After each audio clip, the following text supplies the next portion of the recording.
Black workers have historically been the foundation stone upon which the American industrial empire has been built and sustained. It began with slavery over 400 years ago when black people were captured on the west coast of Africa, shipped to the United States, shipped to what was then the colonies, and used to produce surplus value.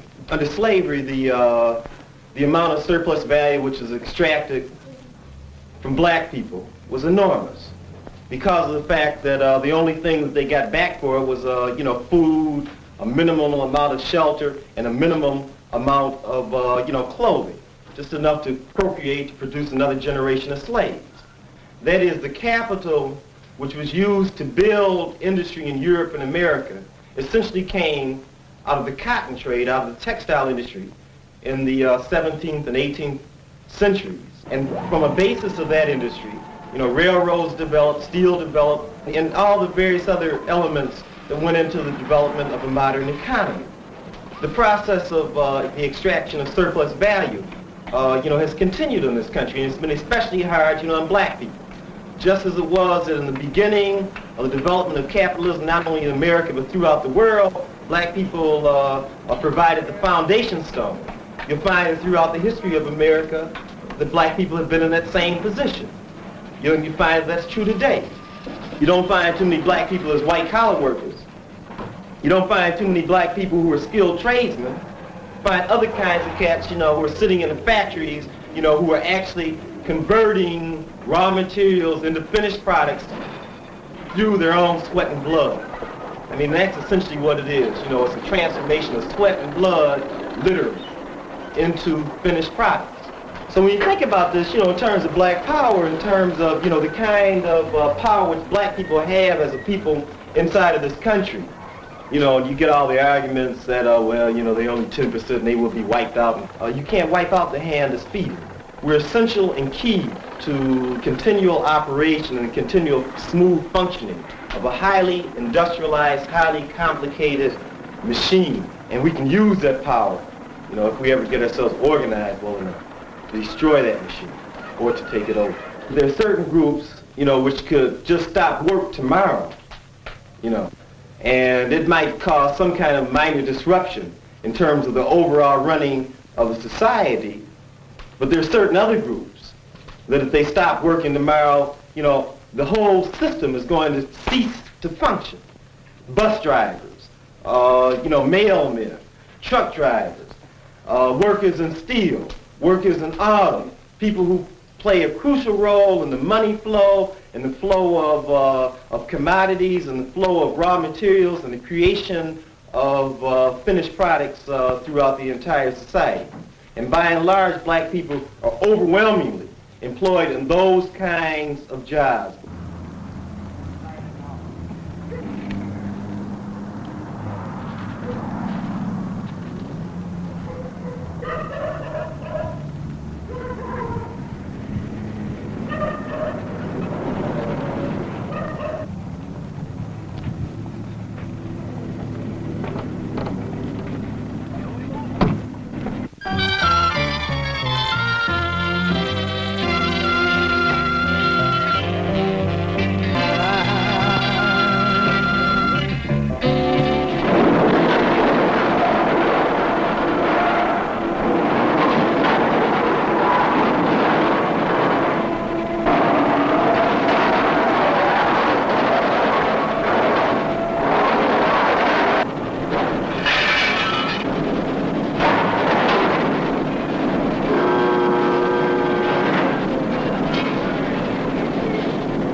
Motherfucker's got to go to that goddamn job every single motherfucking day of his goddamn life. And you go to that brother and say, what do you want? And he's going to say, motherfucker, I want to get off this goddamn motherfucking no good, dirty ass line. And you see yourself in the shop, you're a young guy, you're 24, 25 years old, and you see these older guys, 45 and 50, and they've gotten to the point where they have to work overtime just to have a free weekend every once in a while, or take their 2 weeks vacation. They have to save up for that. You know, and you start to wonder yourself, what the hell is this all about?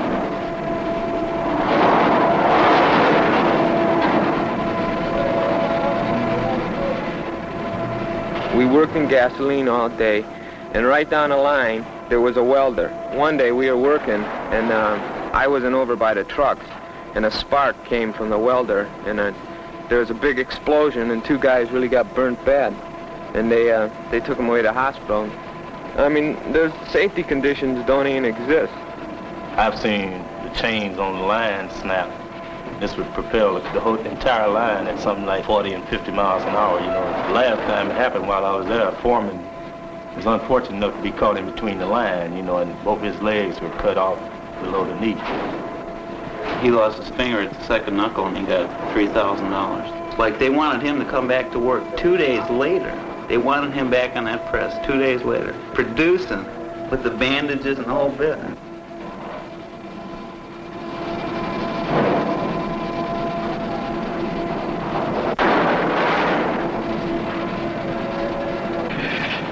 It'd be many a days we'd get stock in that had been rained on and be rusty, you know, and they'd tell you run it. They haven't done anything for you. They've only done reform things, but they haven't really changed the oppressive conditions that factories have.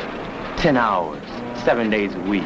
Not even saying that a worker has any say-so whether or not he wants to work this overtime. It's compulsory overtime. And the union say, well, we're working on it, you know. Management and the union have gotten to the point where they're almost the same. I mean, you hear the same rhetoric from both of them. The superintendents or the management is exclusively white at Hamtramck. Hamtramck Assembly being 85% black. At Huber Avenue, it's almost 95% black. I took 3 tests. Now, one of the math tests I took, I didn't do too well on. The fellow who was running the test said, well, I'll tell you what, you go home and study up on this a little bit and come back and see me in a week. I know goddamn well I was going to tell that to any colored boy. You go out there, man, they give them little red helmets and them steel-toe motherfucking boots, man, and send you down in the motherfucking pits, the BOP, the basic oxygen plant, the open hearth furnace. I worked all over that motherfucker, man. Man, you come out of that motherfucker, man, with them flakes of steel that's in the air. If it's ever going to stop like this, then it would have to be that the workers gain control of the plants. But if they don't maintain control of it, and it stays the way it is now, then the workers are going to steadily be losing life and limb, and the company doesn't lose anything. They give you little bullshit amounts of money for working, wages and so forth, and then they steal all that shit back from you in terms of the way he got his other things set up. His whole credit gimmick society, man, consumer credit, buy shit on credit. He give you a little bit of shit to cool your ass out, and then steal all that shit back with shit called interest, the price of money. Motherfuckers in non-producing, non-existent, industries, motherfuckers who deal with paper. There's a cat who will stand up and say to you, he's in mining. And he sits in an office, man, on the 199th floor in some motherfucking building on Wall Street, and he's in mining. And he has paper, certificates, which are embroidered and shit, stocks, bonds, debentures, obligations, He's in mining. And he's sitting up in Wall Street, and his fingernails ain't been dirty in his motherfucking life. He went to Phillips Andover or Exeter. He went to Harvard. He went to Yale. He went to the Wharton School of Business, and he's in mining. And the motherfuckers who deal with intangibles are the motherfuckers who are rewarded in this society. The more abstract and intangible your shit is, hey, stocks, what is stocks? A stock certificate is evidence of ownership in something that's real. Ownership. He owns and controls and therefore receives, the benefit from. That's what they call profit. He fucking with shit in Bolivia. He fucking with shit in Chile. He's Kennecott. He's Anaconda. He's United Fruit. He's in mining. He's in what? He ain't never in his life produced shit. Investment bankers, stock brokers, insurance men. It's motherfuckers who don't do nothing. We see that this whole society, man, exists and rests upon workers, and that this whole motherfucking society controlled by this ruling clique is parasitic, vulturistic, cannibalistic, and is sucking and destroying, man, the life of motherfucking workers, and we have to stop it because it's evil.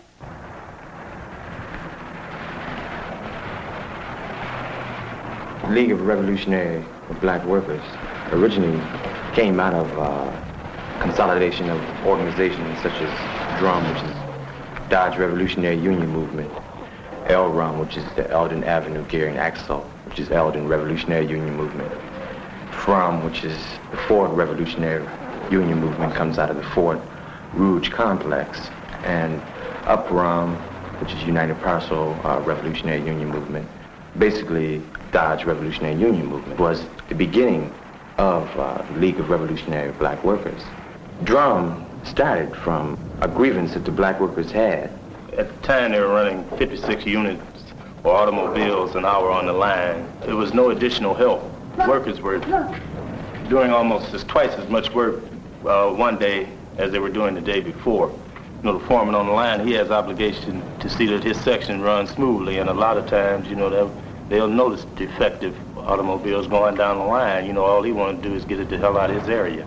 You know, get that car out on the street. You know, and edit by any means necessary. This is when we began to realize we were in a twofold struggle.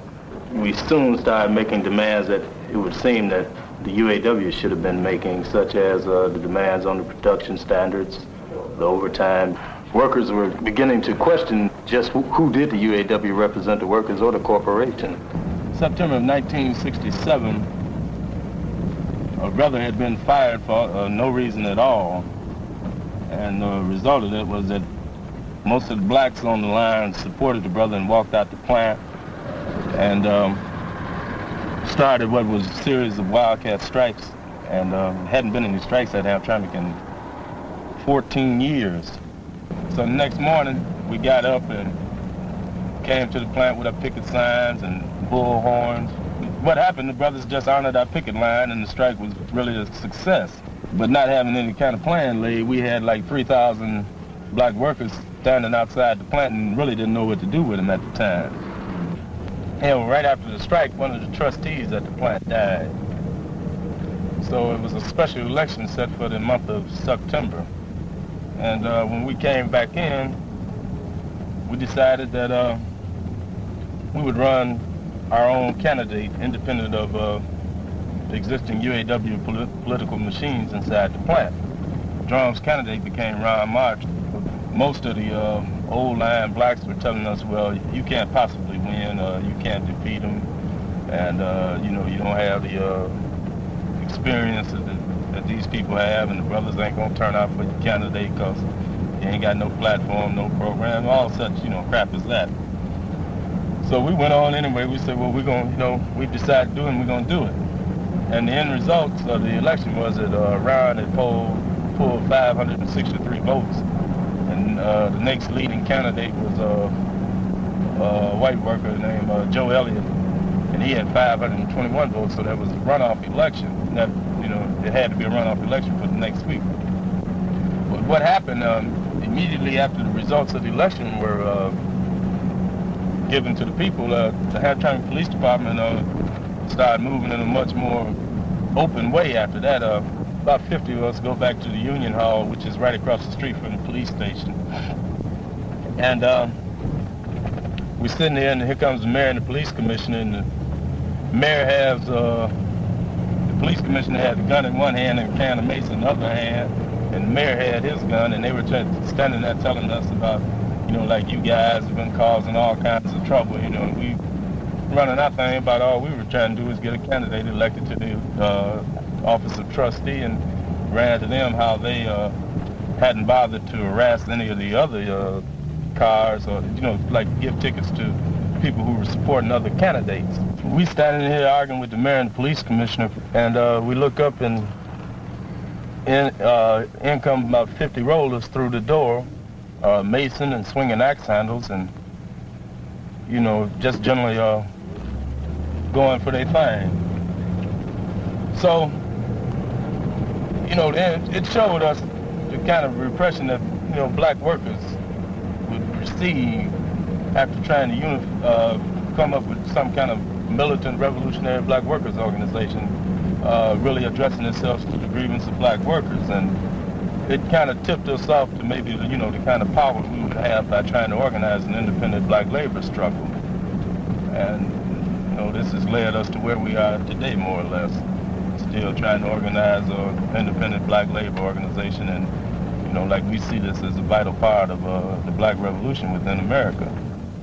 It should be understood that DRUM was not an organization that came in from the community in the beginning to organize workers inside of Hamtramck Assembly. I work at Hamtramck Assembly, and I was a part of organizing DRUM, but not as a necessity of, let's say, a new organization. What I'm trying to say is that there were a lot of organizations in the plant that organized because the workers were aware before, let's say, I was, of the conditions in the plant. But what we did do upon organizing DRUM was give these other organizations leadership and our knowledge of what the conditions are and what can be done to correct these conditions. We, I believe, organized to show management and the union that the workers would not tolerate these type of conditions. So we organized the workers, and we found in the worker areas where there were, we'll say, the hot areas, that the workers in these areas would be 99% black. So as a result, we organized the black workers. And looking into the fact of the white workers, we found that all white workers were working in areas where there were no troubles, such as the inspection area, such as stock areas. This is one reason, and just one reason, why DRUM is a black organization. The white workers have constantly tried to support us, wanted to support us, but we found that management knew how to deal directly with integrated groups. So we informed the whites that they should organize themselves, and once they organized, then we could work on a coalition basis. But as of this day, I know of no white organizations in the plant that have organized. Freedom, justice, and equality! Freedom, justice, and equality! Let black and beautiful free! Let black and beautiful free! Go, black power! Go, black power! Go, black power! Go, black power! Black workers power! Black workers power! Black workers power! Black workers power! Black workers power! Black workers power! Black workers power! Black workers power! Black workers power! UAW means you ain't white! UAW means you ain't white! UAW means you ain't white! UAW means you ain't white! UAW means you ain't white! UAW means you ain't white! UAW means you ain't white! UAW means you ain't white! No, black power! No, black power! Freedom, justice, and equality! Freedom, justice, and equality! Long live the lead! Long live the lead! Long live the lead! Long live the lead! Long live the lead! Long live the lead! Long live the lead! Long live the lead! Long live the lead! Long live the lead! Long live the lead! Long live the lead! Our big contract is with the UAW-CIO. This is Mr. Walter Reuther's big union. As far as the revolutionary union movement is concerned, we know that it exists. But as far as knowing any of the details, how strong they are, how many members, what have you, we haven't bothered with that. Certainly, we have a contract with the UAW-CIO, and these are the people we deal with. Black workers power! Black workers power! Black workers power! Black workers power! Black workers power! Black workers power! Black workers power! Black workers power! Black workers power! Black workers power! Black workers power! We've had a lot of flack, I guess you could say, from management and union, not because we're organizing, but because of the fact that they want the conditions in the plant exposed. The management says write agreements, and the union says they'll make phone calls, so you're literally caught in the middle. There's been evidence that management, as of this date, is working directly with the local policy-making body, which is considered the executive board, which is another violation of the contract because the stewards in the plant and plant committeemen in the plant are supposed to represent the workers. I don't think there's any doubt that over a period of years, the management and unions have become just a bit closer together. I worked at Ford prior to the unions, and in the original days, it was a hectic thing. But over the past years now, seemingly there's a getting together of the minds. Certainly there are problems, disagreements, but on the other hand, I think it's safe to say that management and union are growing up together. Another black worker in the plant had his finger caught in a machine, and he lost his finger, his small finger, index, plus part of another finger. This type of event, this also was crushed by management and union. There seems to be no place you can turn for any type of restitution as far as your grievances are concerned because of this coalition between union and management. When you have this getting along, naturally it serves to eliminate some of the labor problems that we were faced with back in the early years of unionism. And with the elimination of those problems, it means for regular working. You don't have the wildcat stoppages, the strikes and what have you. I don't think there's any doubt about the fact that as the automotive industry goes, so goes the city of Detroit. So goes this country, more or less. Naturally, we lose money when we are not working. So it's the best. Getting along certainly eliminates the lost time that is not necessary as far as we are concerned.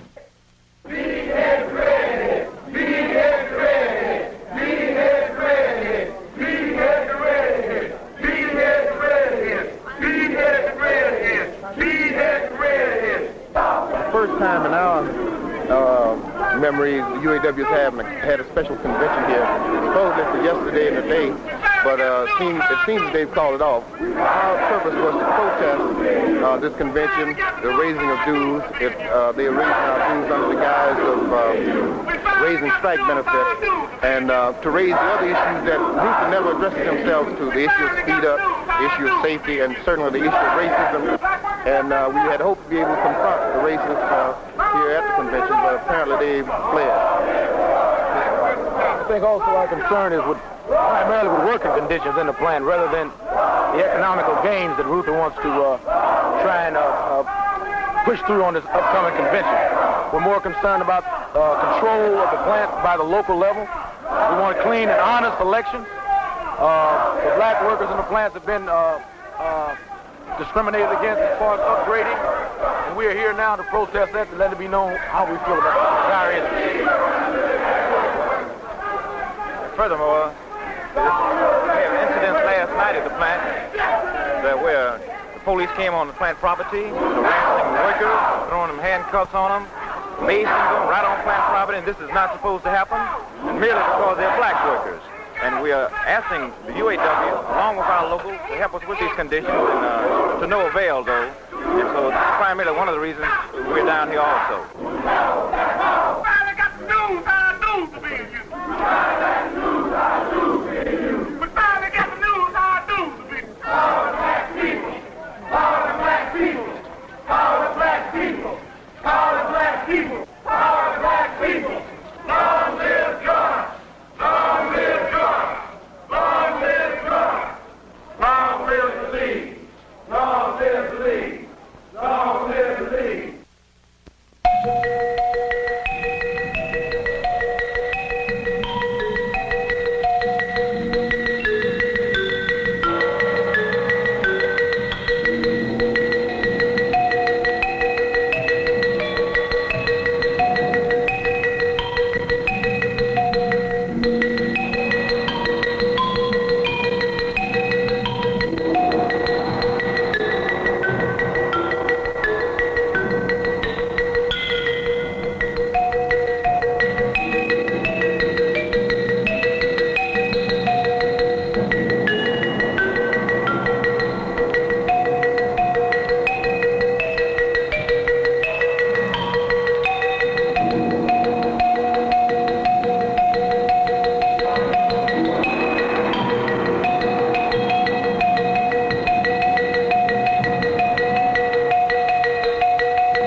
your need, not for somebody's want for a silly-ass profit.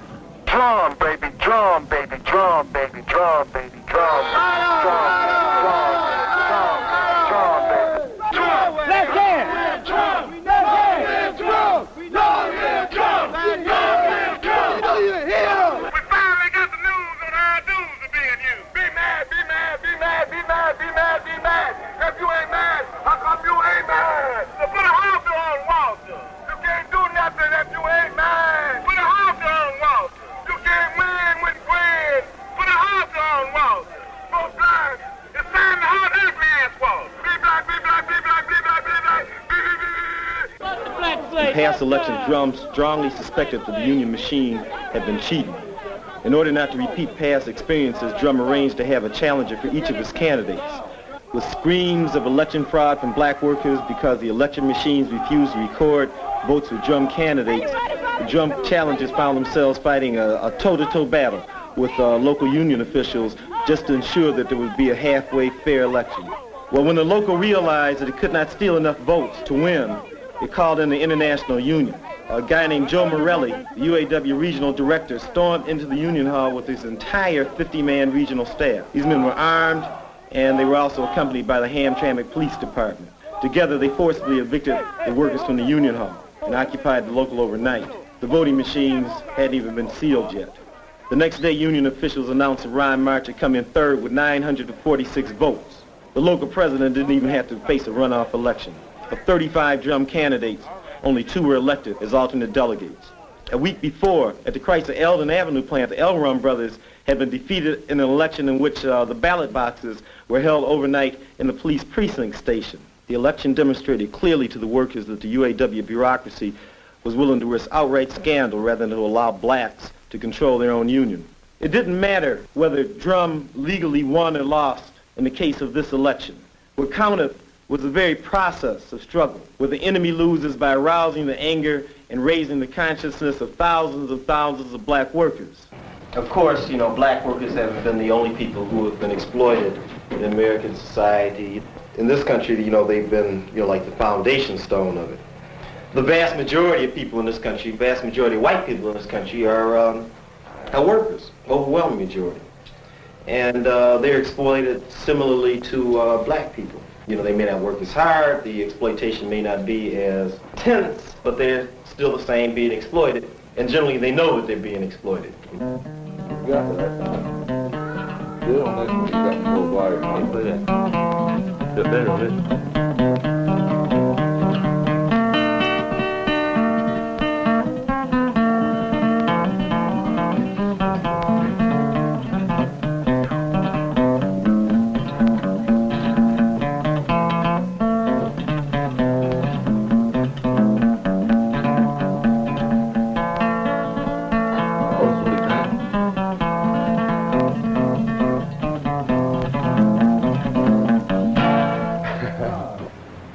I worked in all these factories around here for Chryslers, Dodge Main, Diesels, Fords, practically all the shops there are in Detroit.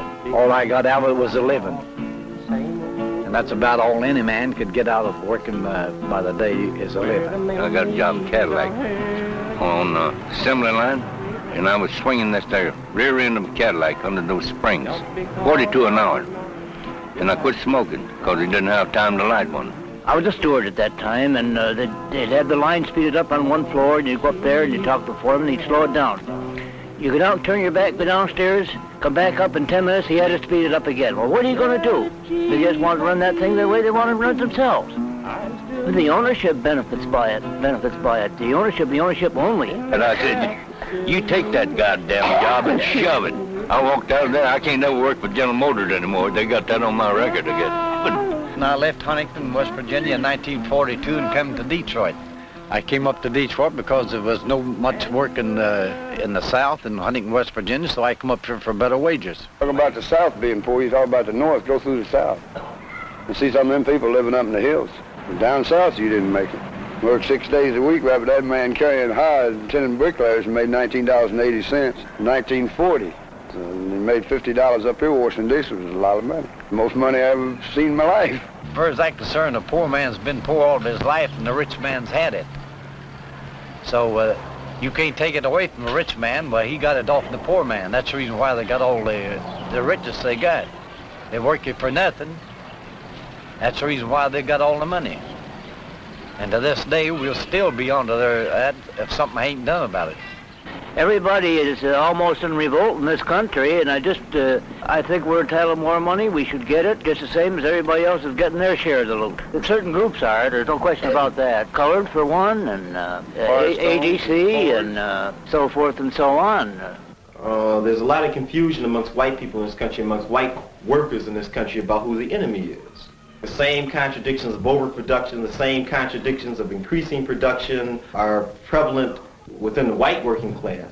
But because of the immense resources of propaganda, publicity, radio, television, journals, magazines, and so on and so forth, which can be drawn upon, white people tend to get a little bit confused about who the enemy is.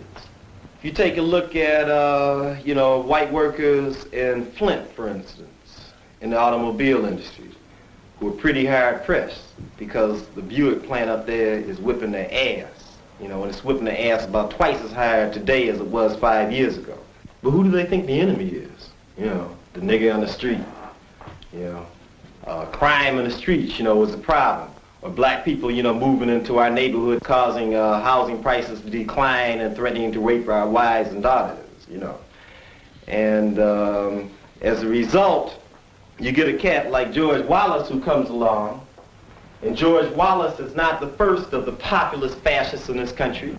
And George Wallace talks about how the big fat cats of Wall Street are messing up the country. It's the little man that's suffering because of, the big, rich financial barons of Wall Street in conjunction and in alliance with the niggers. And the white folks, the white workers tend to buy that shit up. They tend to eat it up. They tend to love it. That's not in Birmingham, Alabama that I'm talking about. That's in Flint, Michigan. As a result of that kind of thing, millions and millions of white workers in this country just don't understand what's going down and end up becoming counter-revolutionary, even though the contradictions which they face every day would say that they should be the most staunch revolutionaries. Black people represent, the most forward and progressive and militant movement inside the plant. Which are calling not for, in reality, they ain't calling for the destruction, of, the white working class. The demands which are being presented, are demands which are calling for an uplifting of the working class as a whole. And the actual fact of the matter is that the movement of black workers is a class movement that's calling for a total change in the relationship between workers and owners altogether. And what it's saying is that certainly we don't want all the shitty and lowest paying jobs in the plant. Certainly we don't want to be, most exploited people in the plant. But we aren't calling for anybody to be exploited. We're calling for the elimination of exploitation in the plants. We're calling for the elimination of racism in the plants. We're calling for the elimination of any kind of conditions inside of the plant, which are bad, for the basic, health and enjoyment, of life. We are not calling for the replacement of the black proletariat, with white workers, who happen to be in a higher stage on the ladder. We are not calling for a situation in which white oppressors will be replaced by black oppressors. We are calling for the ending of oppression altogether. Basically the reason that they're racist is because of the fact that they're afraid, that the little bit of niche that they got in society is going to be lost. But ain't nobody been trying to demonstrate to them that rather than being against the black movement and being enemies of the black movement, that they should be in favor of the black movement and supporters of the black movement, because the things that the black movement is doing inside of industry are basically in their interests. The kinds of demands and the kinds of movements, which black people are making inside of the plants are not inimical to the interests of the average white worker. My father works for Chrysler, and he's worked for the big three. And when I was younger, I didn't see him too much because he was working afternoons, and to support the family, he had to work 2 jobs. See, that's one of the things. It's compulsive overtime. If the company wants you to work 7 days a week, 12 hours a day, you have to work it. And he has to do this. And so I don't know. You know, he's tired, and you can see the strain on him. Even if the work ain't that bad, it's the monotony of it that gets to you. I don't think that human beings made to do the same repetitive tasks 2,000-3,000 times a day, every day, for 40 years. And a lot of these guys drinking that, and, you know, I don't think a lot of them care whether they live or die, really. The program here at Macomb is designed to take a student with the average high school education, take this young man and bring him up to a technical level so that he is employable within his community. Those who wish to leave when they get done, and many of the students leave before they are done. These we call continuing education or terminal education students. These young people come in, they need a job. Maybe the job is to be a silver brazier at a factory. It pays approximately $3.50 an hour. They need this job to support themselves. They'll come in, they'll take the course in oxyacetylene welding, and we'll never see them again. This got them a job. It got them on the payrolls of society, shall we say, and they're happy. The reason I'm attending this Macomb is because I wouldn't be accepted at any other place. And the reason for that is it would go back to grade school. The teachers, they didn't think I was going to amount to too much, and you would take these tests and that, you know, and they said, well, you didn't do too good, and you're a little dumb, you know. And one teacher actually told me she thought I'd be a factory worker. And, well, that was okay with me. So in high school, I just took shop courses and shop math. And, you know, as long as you just get the degree, that was an important thing. I would have dropped out, but my parents wanted me to stay, so I stayed in. When I'm not at Macomb, I work in the factories around Detroit, and going to school is a little better than working in the factories, so it's the worst of two evils. And plus, you get a deferment for it, and that's all right. We at Macomb have a cooperative training program that we are always looking for job opportunities for students. And I was assured by some of the people from Ford Motor Company that if we have some young people who are interested in foundry and need a working opportunity in this area, that they will provide occupational training. There's some guys in the welding department over here running down how great the welding job is, you know, by saying we storing all this money. The thing is, you don't make that much money and you don't get that same security like the promises. I mean, you got sparks flying in your eyes and, you know, you got acetylene in your lungs, you know, it's the drag. And, like, you know, that's the only alternatives they have, like getting better factory jobs. I mean, the technology thing is the only real thing that they're going to get out of this school. And the real thing is, like, you know, the only alternative they have is by, you know, doing those technology kind of jobs. I mean, by technology, I don't mean, like, you know, smashing atoms and that sort of jive. I mean, you know, like being a better welder and producing 1,000 pieces of production more than the old man could do. The thing about Macomb is that they have this policy about phasing out out-of-county students. What out-of-county students mean is that most of the out-of-county students that come here are black, and they have last pick at the classes. And the only classes that are basically open are the technology classes. It's sort of like institutional racism.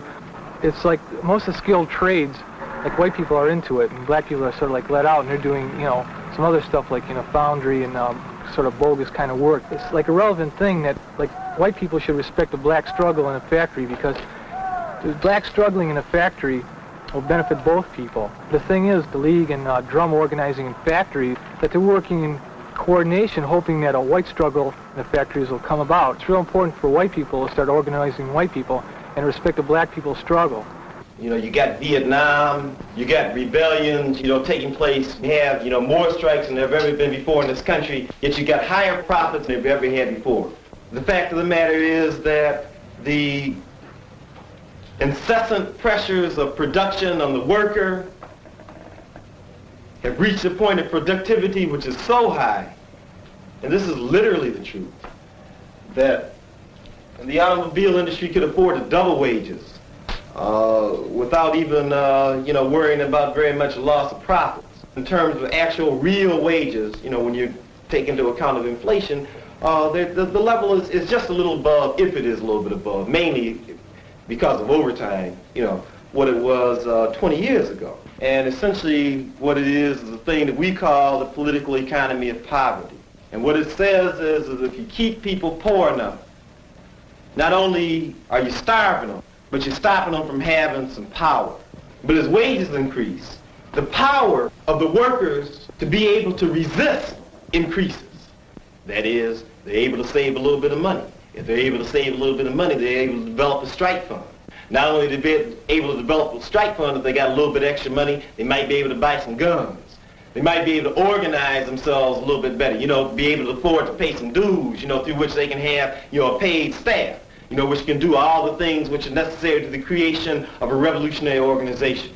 The League's practice, in our judgment, reflects a number of things that are fairly critical. Okay, just in summary, one, it reflects an awareness on the part of the League that the only kind of resolution of the problems facing black people and other oppressed people in this country is going to have to come through a level of revolutionary change being induced.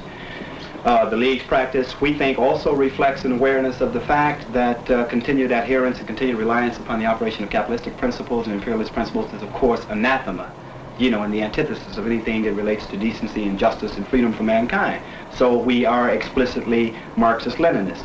But we are also, of course, cognizant of the fact that there's peculiar oppression that affects black people. We call ourselves the League of Revolutionary Black Workers, and we have to deal with the racial component as it operates in terms of producing and maintaining oppression and exploitation in this society. And it's equally clear that blacks objectively represent the vanguard of the struggle. It's our position that workers represent the vanguard of this black vanguard by virtue of the strategic point in which they find themselves located in a critical aspect of the operation of the capitalist system. So it's our feeling that the necessity of developing organizations like the organizations that we're trying to work on developing is crucial, is critical. That it is critically important in terms of trying to do the kind of organizing that the League and the Drum and the LRUM and the other organizations have tried to do is that it's critical to relate to other components in the community. The student piece, the League has a student component, the Black Student Voice. The League is working now to build a citywide operation called the Black Student United Front because we understand the necessity of having their support. We also understand the manpower that can be made available. The League relates concretely to that whole familiar category of problems that are stated when one relates to the so-called ghetto man, the problems of housing, the problems of employment, the problems of police-community relations, of police brutality if you don't.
And 34, 57% of black women work, as compared to 41% of white women. We are, by and large, relegated to positions of low-paying temporary jobs. Nearly half are service workers, chambermaids, janitresses, floor and wall washers. On the other hand, well over 50% of white women who work hold white-collar jobs. They are secretaries and clerks in the offices that black women clean after these people go home at night. Secret labor studies show that increasing numbers of black women will be entering factory production work. Employers may hire black women expecting that because of our desperate need for decent jobs, we will be less militant in pressing for our rights. But black women understand better than anyone else how much work goes into every pound of bacon, into every slice of bread. We, more than anyone else in the workforce, know what it is to be laid off. We, more than anyone else in the workforce, know what it means to be looking, always looking for work. We have the highest unemployment rate and the lowest wage scales. In spite of our need to work, we are the last hired, the first fired. We've had to devise means of dealing concretely with the problem of what do you do when workers are fired for organizational activity and you're not in a position to feed them. You're not in a position to force the man to give them their jobs back. You're not in a position really to speak concretely to any of their needs. You're confronted with incredible tactical questions. You're confronted with questions of what do you do? Try to force the union to get the jobs back, and if the union succeeds, that of course strengthens the union and diminishes your influence in that plant. On the other hand, if you make no response to that, then you're in the position of having led black workers out there based upon your analysis, based upon your anti-racist, anti-imperialist, anti-capitalist line. Then you got him out there and the man cracks them and you don't do anything. We've had to deal throughout the year with all of those concrete problems. And basically, in spite of all of that, we still exist as an organization. We have gotten stronger as an organization. We've gotten a house, we've got equipment, we're trying to revitalize the organ. We've dealt with a whole host of very concrete problems within the light of, international even political ramifications that have come to the city of Detroit. Moreover, the League's practice appreciates the necessity of labor being divided on a certain level, and we're very much into persons having to work, persons having to develop skills that relate concretely to the maintenance of a revolutionary organization, in addition to simply making proclamations and clenching the fist and espousing the line that we all agree with, at least we say. For example, we took the South End and we ran entire issues that were related to the problems of organizing workers. We ran entire issues and got press runs and picked up the press runs and did not put that paper out on Wayne State University campus, but we took that paper to the plants. We used, the fact that John Watson was called the editor of the South End did not belie the fact that John Watson was operating as a member of the central staff of the League of Revolutionary Black Workers, and the South End represented a resource that was being employed by the League of Revolutionary Black Workers to assist it in organizing workers. But we've spent the entire year withstanding the kinds of blows that the man will mete out to you if you are serious about the business of organizing a revolutionary organization. It's the minute Chrysler is attacked in Hamtramck, Chrysler pushes a button and gets the Hamtramck pigs, the Hamtramck Police Department, and the whole little city governmental structure. Just as you could see Ford do if you began to deal at the Ford Rouge plant, you're dealing with the city of Dearborn.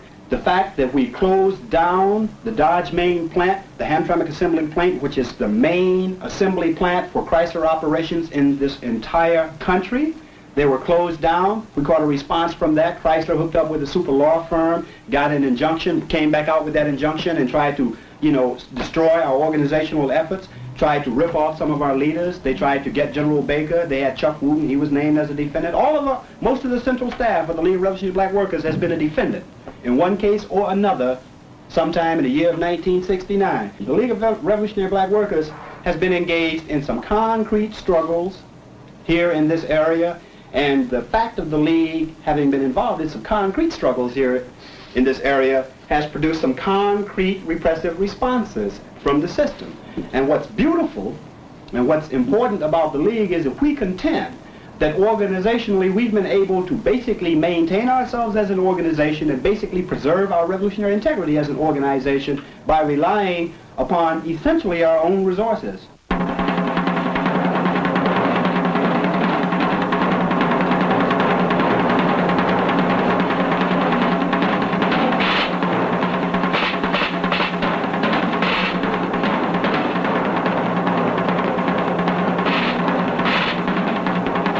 Revolutionary Black Workers recognizes that our struggle is not an isolated one. We have common cause with other black workers in this racist land and with the exploited and oppressed of the entire world. Our ultimate intention is to organize black workers as a whole, as a class in the United States, and proceeding from that basic mass organization to extend the revolutionary black organization throughout the community.